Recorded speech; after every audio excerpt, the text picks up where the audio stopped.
So that they were using a pill press and commercially available pill binder to press the pills, again, to look like these blue oxycodone M30 or 30 milligram pills that are pharmaceutical in nature.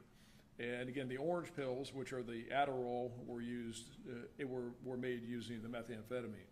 So during this period, undercover detectives continued to buy cocaine from Corbero and DeLeon that was being sourced to them by Ali Atiyah. And the price decreased from the $1,100 an ounce down to $750 an ounce, again, because of the quantities that were being purchased. Corbero was also obtaining cocaine to sell to the undercover detectives from another local drug dealer who's up here on the charts, and that is Kevin Muth. Now, it's common for people, especially mid-level drug traffickers, to get their drugs from multiple sources of supply. So that's what was happening here is that she was getting cocaine from the Atiyahs, she was getting cocaine from Muth, and from other people, and she was selling it to a variety of people. That's how the drug trade works. Ali Atiyah, who was also involved with his brother Ahmed Atiyah in the drug transactions, and Ahmed delivered cocaine to Corbero to sell to the undercover detectives. So what was becoming evident is that Ali Atiyah and Ahmed Atiyah were part of this Atiyah family drug distribution organization.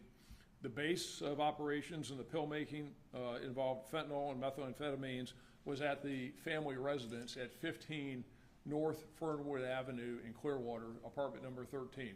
So it's right off of Drew Street, right by St. Pete College, up off Drew Street in Clearwater. So beginning in about December of 2024, undercover detectives began purchasing fake oxycodone pills from Corbero, which again, she was getting from Ali Atiyah. Corbero initially sold the pills for about $20 each, and the quantities of the pills increased, the price decreased. The price eventually decreased down to about $9 a pill that detectives were paying for the fake oxys and Adderall. During the same time, Corbero was also selling ounces of straight methamphetamine to the undercover detectives.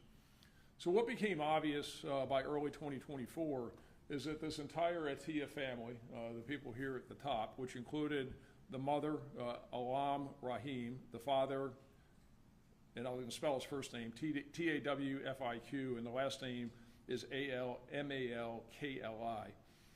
And the brothers, Ali Atiyah, Ahmed Atiyah, Haydar Atiyah, and Saif Atiyah, were operating this large-scale drug trafficking organization from this home on Fernwood Avenue in Clearwater. And again, they were selling kilograms of cocaine, pounds of methamphetamine, fake oxycodone that was really fentanyl, and fake Adderall that was really methamphetamine. And they were selling them the pills, probably between 6,000 and 10,000 pills a month is what they were distributing. Now, they all had their roles in this organization. Alam Rahim was kind of the chief executive officer, the CEO. She handled the business matters of the organization, told people what to do, and kind of was the ringleader or the orchestrator of it and directed their activities. Saif, who's up there at the top, and about looks like the fifth one over from the left as you're looking at the chart, is that he was the pill guy. He had the recipe for putting the pills together and pressing the pills. Haydar, he obtained the pill binder that Saif used to make the pills, and then he was also involved in distributing the drugs, as were most of the rest of the family members that are up there. The Atiyah family sold their drugs to, again, various mid-level drug traffickers who would sell them to others, including our undercover detectives. So some of the people that you see on these boards were arrested on Monday and Tuesday of this week, part of the ongoing investigation. And to kind of clarify some of their roles, explain what they are, one of the people up there is Crystal Arnold. She was obtaining kilograms of cocaine from Haydar Atiyah. Molar Gorgi, G-O-U-R-G-Y, who was obtaining cocaine, fentanyl, and methamphetamine and pills from Haydar and Ali Atiyah. And then Gorgi, he decided to be an entrepreneur all unto himself. He obtained his own pill press, and he used the Atiyah's pill recipe and began his own pill distribution organization. When we served search warrants at his home here in Largo off Ulmerton Road on Monday morning, he had numerous pills in a safe in his residence. So to sum up the investigation, undercover detectives made about 20 purchases of drugs from the Atiyah organization. between August of 2024 and April 2025. Detectives purchased about 1 pound of cocaine, about 2,200 fake oxycodone and Adderall pills that again contained fentanyl and methamphetamine. We arrested 19 people on Monday and Tuesday on 113 different drug charges, ranging from armed drug trafficking to simple possession of the drugs. Many of these people are facing minimum mandatory 25-year prison sentences in the Florida Department of Corrections. And with the exception of the parents, with the exception of Alam Rahim and Tolif Akamali, all of these people, every single one of them, have extensive criminal histories. They've been arrested multiple times before on drug trafficking charges, as well as many of them for being felons in possession of guns. And as you can see, we seized more guns, an AR-15 and handguns in this investigation today. And as they should, these people all face significant prison sentences, not just because of those prior arrests for the drug crimes where obviously they didn't learn their lesson, but because of the danger that they're placing others in by duping people into thinking that they're buying oxycodone and Adderall when they're really buying fentanyl and methamphetamine. And as we know, fentanyl has caused the worst drug epidemic in the history of our country. It's 100 times more potent than morphine, 50 times more potent than heroin, and has literally caused the deaths of thousands of people across the United States. And that's why the Florida legislature has strengthened the penalties for fentanyl trafficking, and selling an ounce or more of fentanyl, in these cases, it's 4 grams or more, will result in a 25-year minimum mandatory sentence in state prison. And it's also the reason why the legislature and the state of Florida, through the Florida Department of Law Enforcement, has provided significant funding to local law enforcement agencies to conduct these investigations. And I'm going to turn it over now to FDLE Commissioner Mark Glass, who will talk more about the SAFE program and the state funding. Thank you, Sheriff. I appreciate it. First off, I just want to say that Sheriff Gualtieri is one of the strongest partners in the state with us in this fight, and as this is the second time I've been here within a few short months that we have these press conferences showing the great work that the Pinellas County Sheriff's Office is doing to combat this epidemic and this problem in our communities. And Sheriff, I just want to say thank you to you and your detectives and your deputies that are out there fighting the fight every day. I'm FDLE Commissioner Mark Glass, and I just wanted to say that we at FDLE are here to support all our local law enforcement and our county law enforcement agencies. This is not one agency can do this. This takes all of us, and I've said this before. This takes you, the listener here watching this press conference. It takes you. The tips you give in, the things that you can call to give the tip lines to the sheriff's departments is crucial, because that one little tip you may give will uncover an operation like this. Now, the Florida SAFE initiative, Governor DeSantis brought that to fruition in 2023 with the legislation, and it has been one of the best, I will say the best in my time, best criminal justice program ever. And to kind of just to give you a little bit of stats on that, this is the second year we've done this, and we have a lot more stuff statewide in operations that are going on outside even Pinellas County that is happening. But all the stats you just heard Sheriff Gualtieri give, add them to what I'm about to tell you. So total seizures, we've seized 381 pounds of fentanyl in just about a year and a half, not quite 2 years.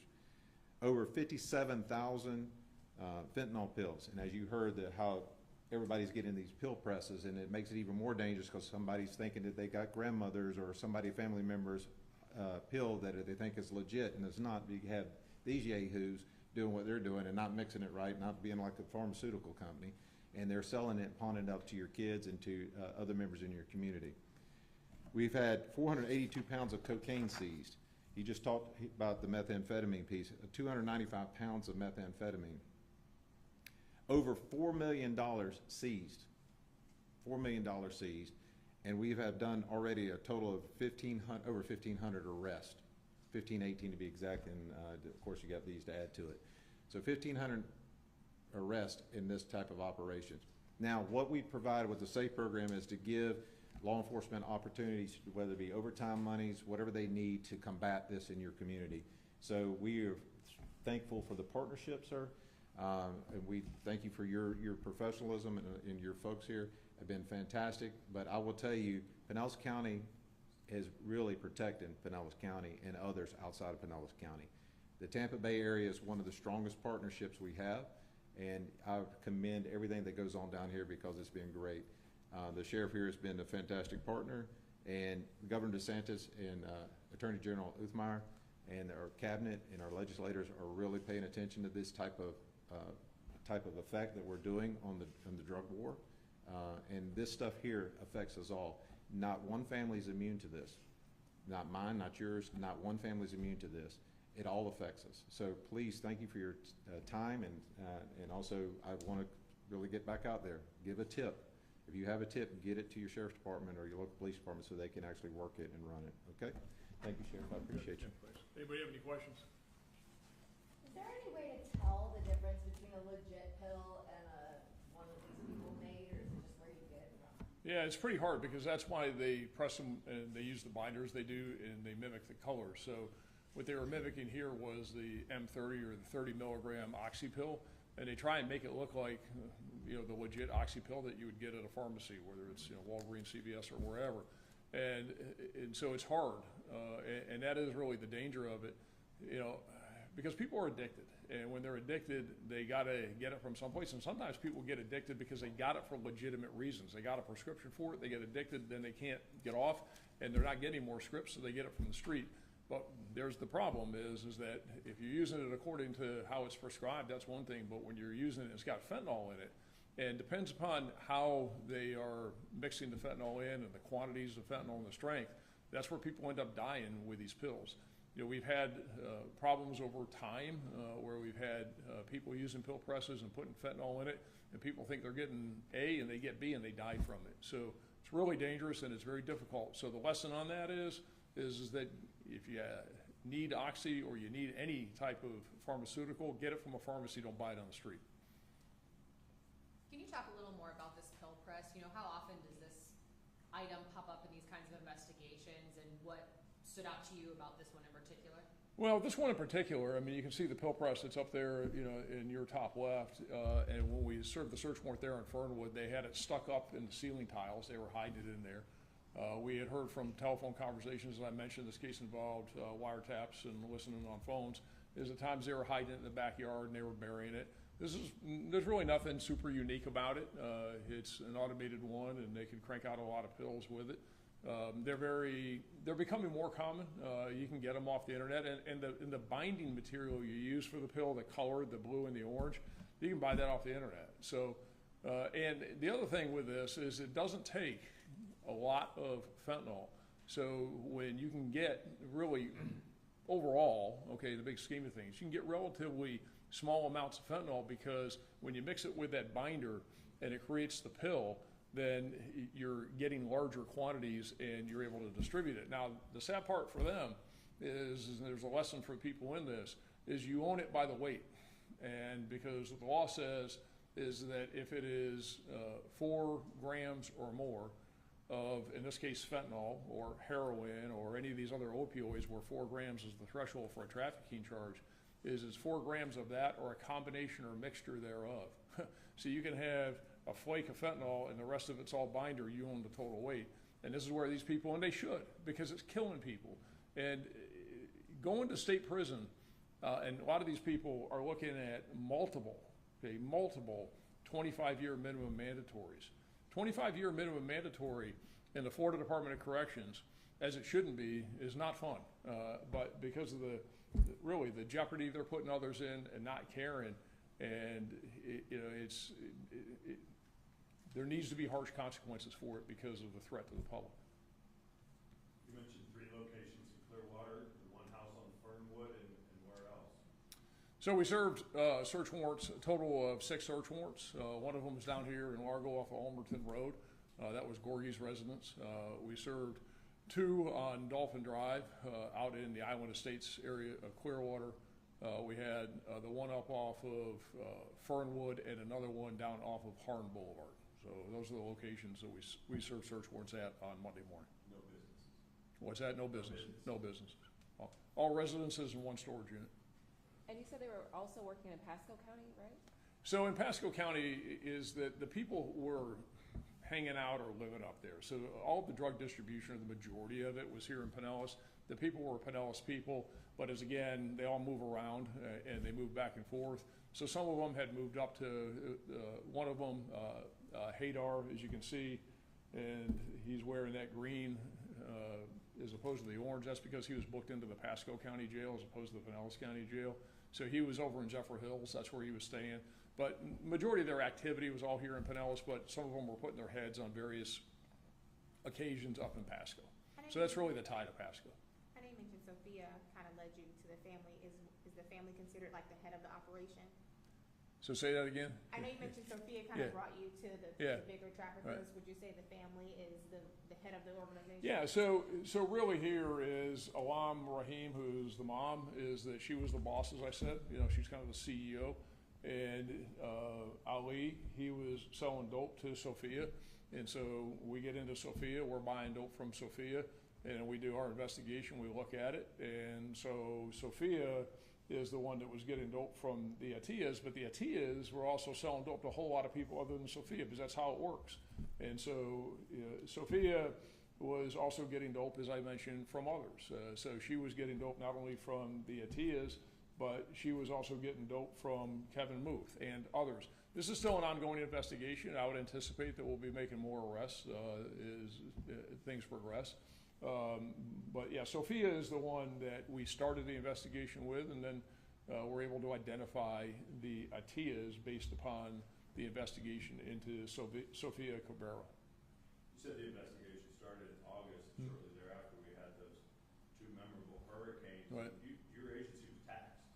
You know, can you talk about the impact that those storms may have had on both their operation and your?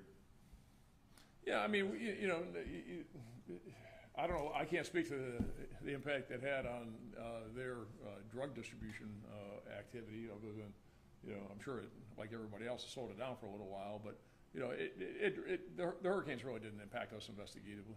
We were able to get it done.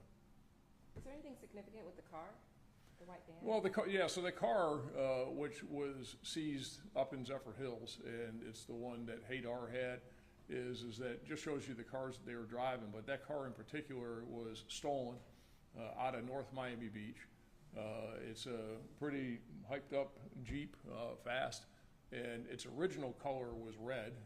They painted it white, and we had to identify it by getting into the vehicle identification number in the gas tank, and then we were able to find out that it was stolen out of North Miami Beach. So it just shows the magnitude of these people are just criminals. You know, they don't know what it's like to have a job. They don't know what it's like to go to work every day. They just engage in crime. And again, look at the number of guns and all the other activity that they're into. So that car came out of North Miami Beach. So it seems like there's two different families that were the head of the operation, like the Atias and then I forgot the other. Well, yeah, and I know it gets a little confusing, but that's why I put the Atias all up here at the top. So you had, again, mom, dad, you got the kids, and they all had their roles. Like Safe, who's over there, the fifth one over there, left to right for you, is that he pretty much stayed at Fernwood all the time, and he had the recipe for the pills, and he was the pill press guy. You know, whether he sold some, maybe occasionally, but he's pretty much the pill press guy. So they all are running the operation, getting the fentanyl to put it into the pills, getting kilos of cocaine, selling kilos of cocaine, selling meth, selling whatever drugs. And all these people, we would call it polydrug, meaning multiple drugs. They don't really care what they're selling as long as they can sell drugs and make money. So in this case, they're selling fentanyl, they're selling cocaine, they're selling methamphetamine, they're selling whatever it is.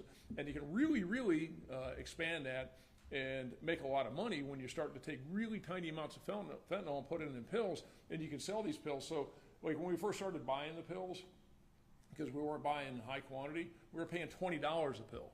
So on the street, you know, when you're selling them at the street level, some of these M30s, the fake oxys that are 30 milligram, you could get as much as $30 a pill. Now we got it down to $9 because we're buying big bags and big quantities of the stuff. But that's all their role in what they were doing.